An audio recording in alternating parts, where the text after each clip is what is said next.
Marcus Hill, a skilled mechanic, faced public humiliation at the hands of Officer Greg Thompson, who mocked him relentlessly at a busy Atlanta gas station. Thompson's arrogance and condescending taunts made the injustice sting even more, highlighting the imbalance of power and privilege. But when Thompson's squad car unexpectedly broke down, Marcus stepped in, fixing it in seconds with calm precision and undeniable skill. Just wait until you see how the tables turned and how Marcus's quiet competence transformed humiliation into a powerful moment of justice. The sun hammered down over Atlanta that afternoon, casting a relentless glare across the asphalt lot of a modest gas station on the city's south side. Heat shimmered above the pumps, and the faint hum of air conditioners inside the convenience store offered little comfort. Marcus Hill wiped at the sweat streaking down his forehead, leaving a smudge of grease along his cheek. The old Ford pickup he was working on had seen better days.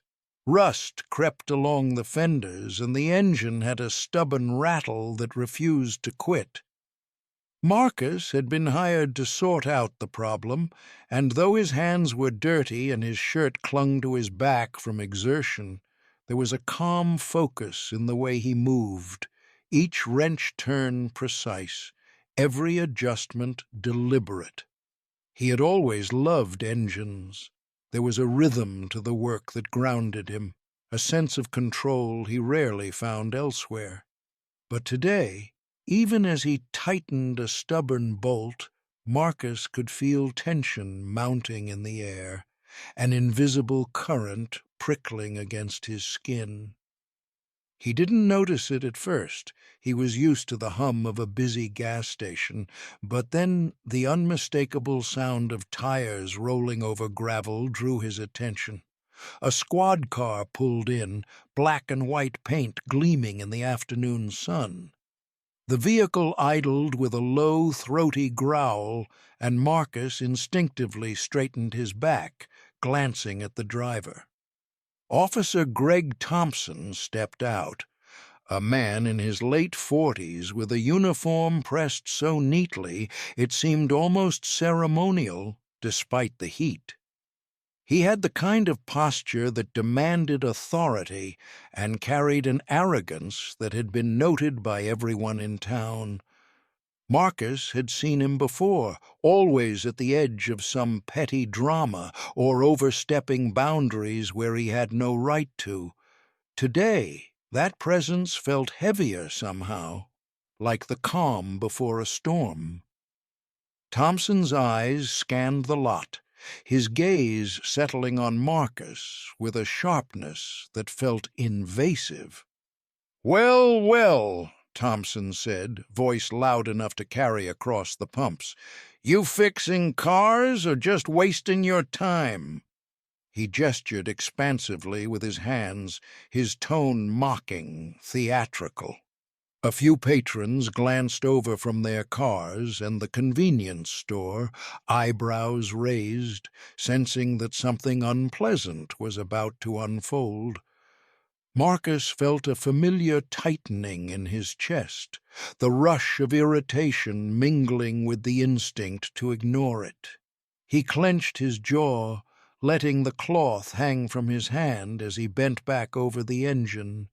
He didn't reply. He had learned long ago that arguing with someone like Thompson only fueled their sense of superiority. But silence did not shield him from the sting. Every exaggerated gesture Thompson made, every smirk that twisted across his face, carved into Marcus's composure like a knife. The officer's voice rang with authority, dripping with condescension, making it impossible for anyone nearby to overlook the implication.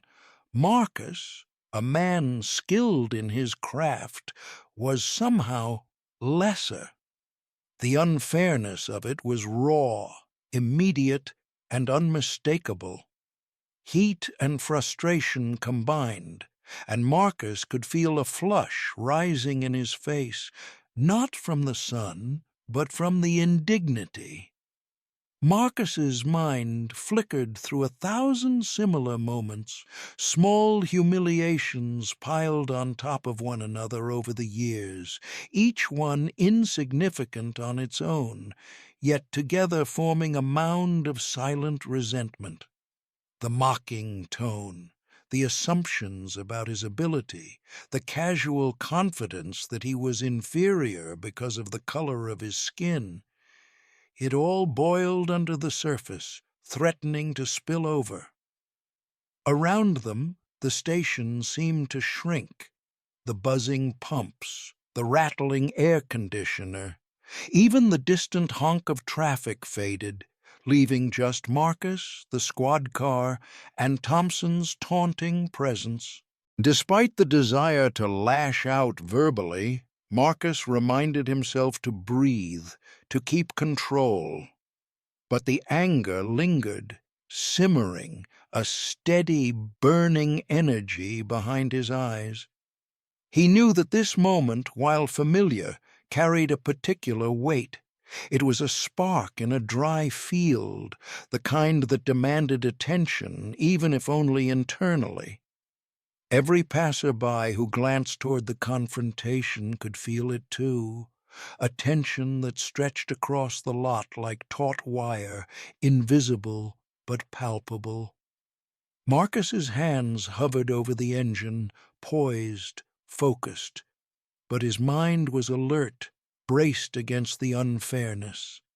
He was determined to endure, to channel the indignity into strength rather than reaction.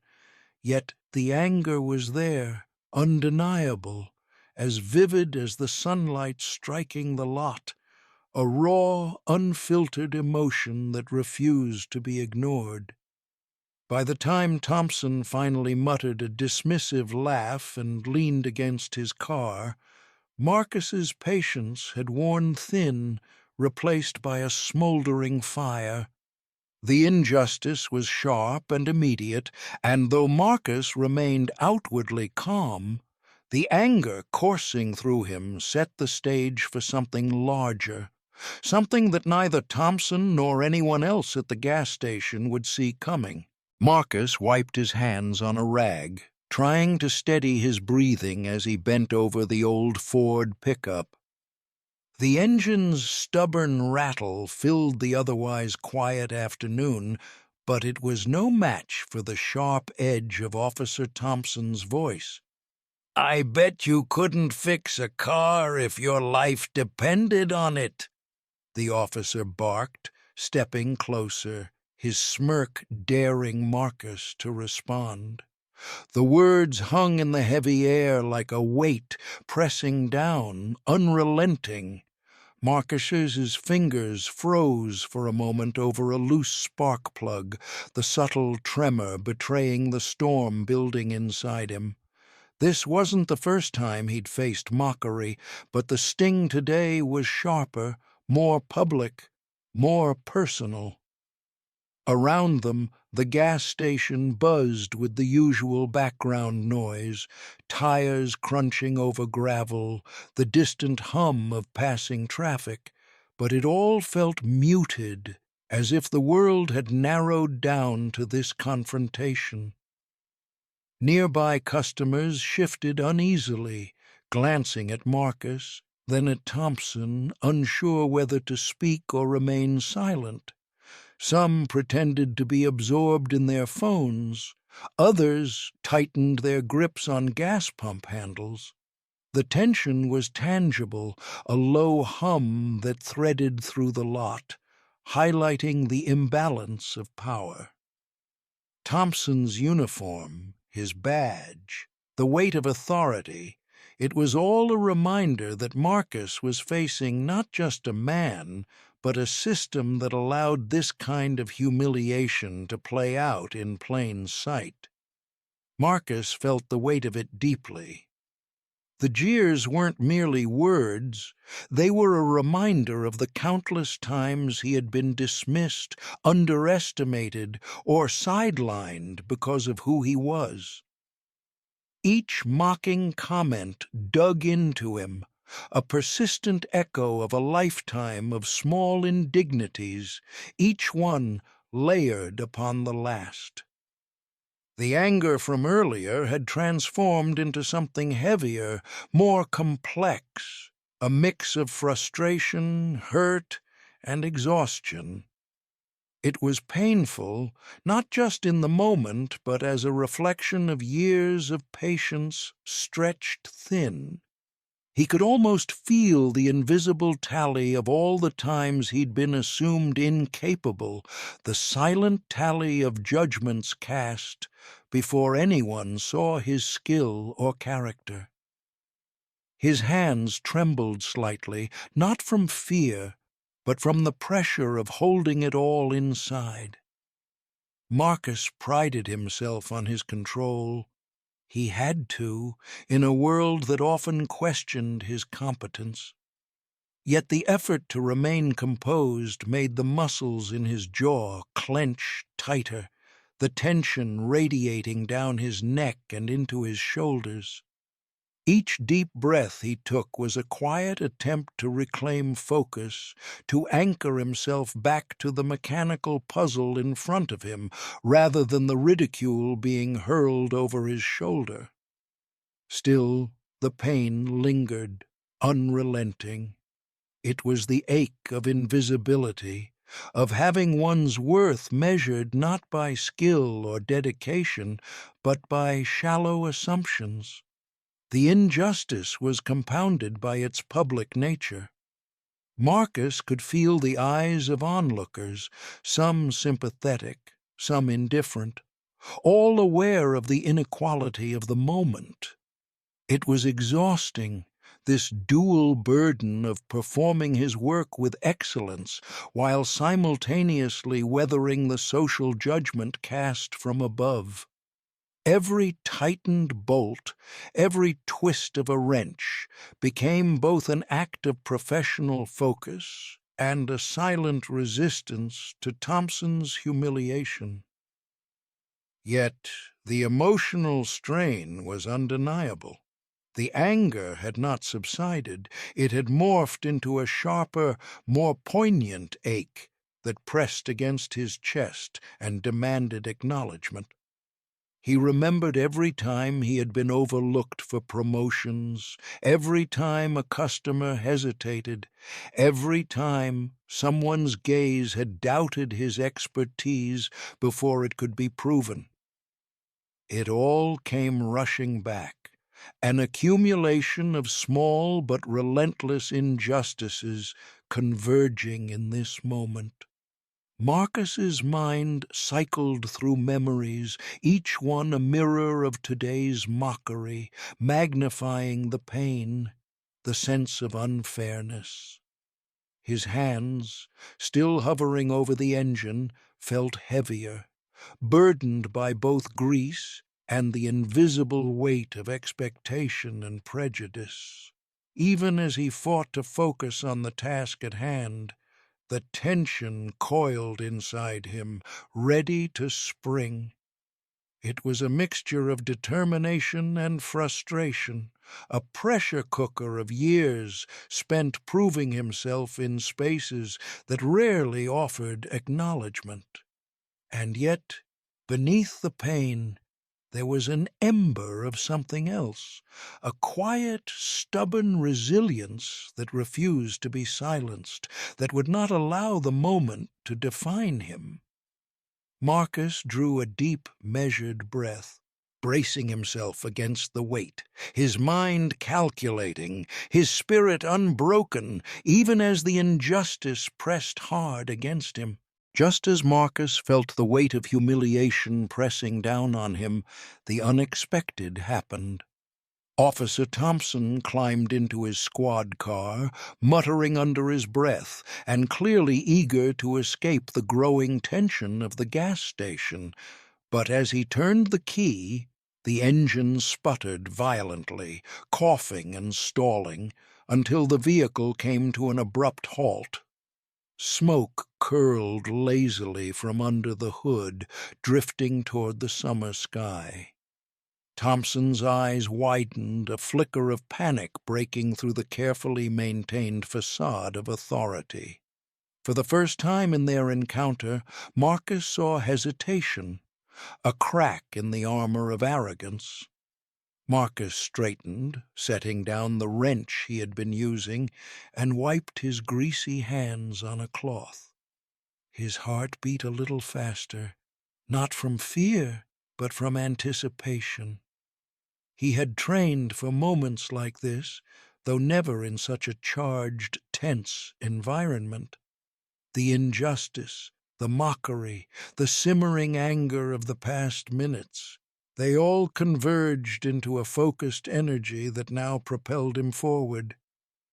"You might need some help with that, sir," he said quietly, his voice calm, steady, but carrying an unspoken confidence.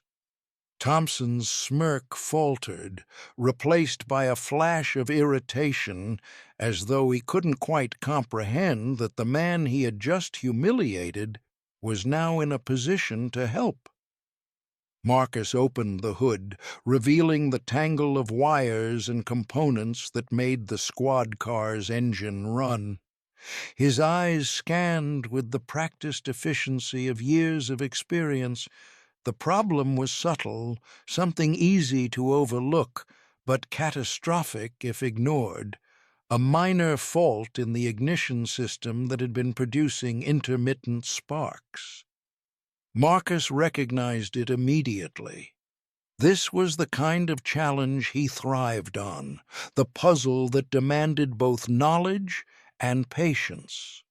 He reached into his toolbox, selecting the right instruments with careful precision, every motion controlled, deliberate, and sure.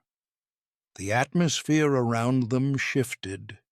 The few patrons who had been lingering nearby now leaned forward, their curiosity piqued. The tension that had been thick and oppressive moments ago began to lift, replaced by anticipation. Everyone could sense the transformation in the scene. Marcus, once the silent target of ridicule, was now the center of attention for a very different reason. His calm, methodical approach contrasted sharply with the earlier chaos of Thompson's mocking words, and the power dynamic in the lot subtly shifted with each turn of the wrench. Marcus worked quickly, yet carefully, each movement measured to ensure nothing was overlooked. He tested the spark connections, tightened the loose fittings, and adjusted the timing. The engine responded in small, encouraging murmurs, as if acknowledging the skill guiding it.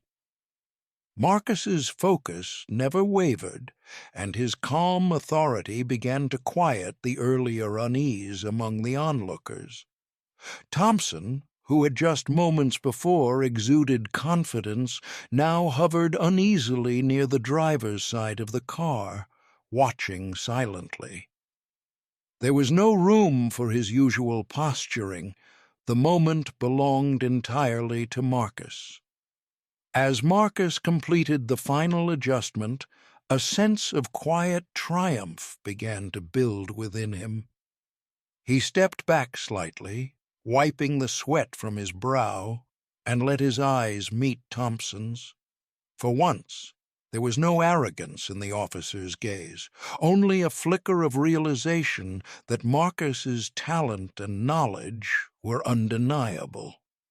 The hope that had been a faint ember during the moments of humiliation now flared brightly, a signal that the situation could change. Around the gas station, the mood subtly shifted as well. Patrons murmured among themselves, exchanging impressed glances, acknowledging the skill on display. The tension that had suffocated the lot only minutes before had transformed into anticipation and quiet admiration. Marcus felt a surge of energy and resolve.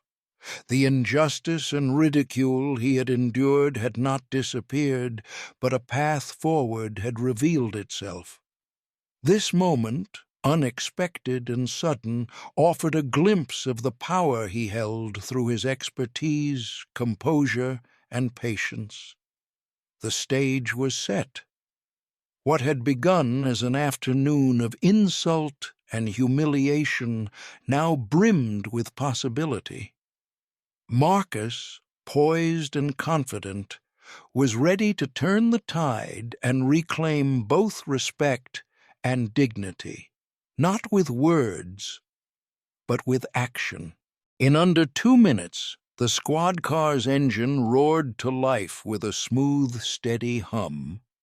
Marcus Hill stepped back, his posture relaxed but confident, his hands still slightly greasy from the work.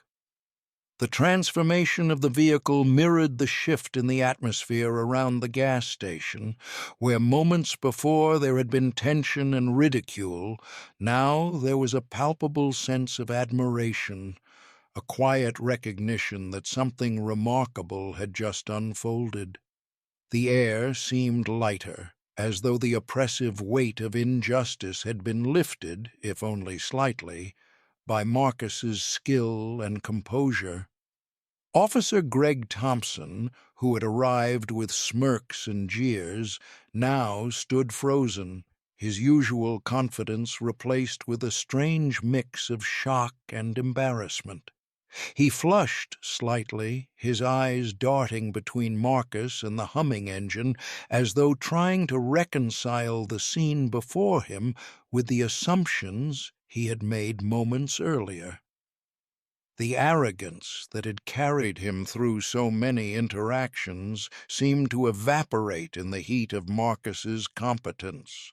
For once, Thompson had no words of mockery, no condescending gestures, just the silent acknowledgment of being bested, professionally and morally, in a situation he had thought he controlled. Marcus straightened, brushing his hands lightly on the rag, and met Thompson's gaze evenly. There was no gloating in his expression, no trace of satisfaction at the reversal of roles. He simply stated in a calm, measured tone, "All fixed. You're good to go." The simplicity of the words carried weight far beyond their literal meaning. They signaled mastery, composure, and the quiet dignity of someone who knew his own worth. Marcus didn't need to escalate, to taunt, or to revel in the moment. The message was clear. Competence and integrity speak louder than mockery. Around them, a few patrons began to stir, exchanging impressed glances. One by one, people nodded, murmured quietly in appreciation, or offered subtle applause. It was an understated response, but its meaning was unmistakable. Marcus's skill had earned respect, and his measured, dignified response elevated him further. The moment transformed from a personal vindication into a shared experience, a small but powerful lesson in fairness, skill, and perseverance. The lot that had once felt heavy with injustice now carried a quiet energy of admiration and possibility. Thompson, still standing beside his squad car, muttered a half-hearted "thanks," his voice lacking the usual authority, his tone subdued. He seemed to realize, perhaps for the first time in his career, that assumptions based on appearances, preconceptions, or biases could crumble in the face of genuine talent.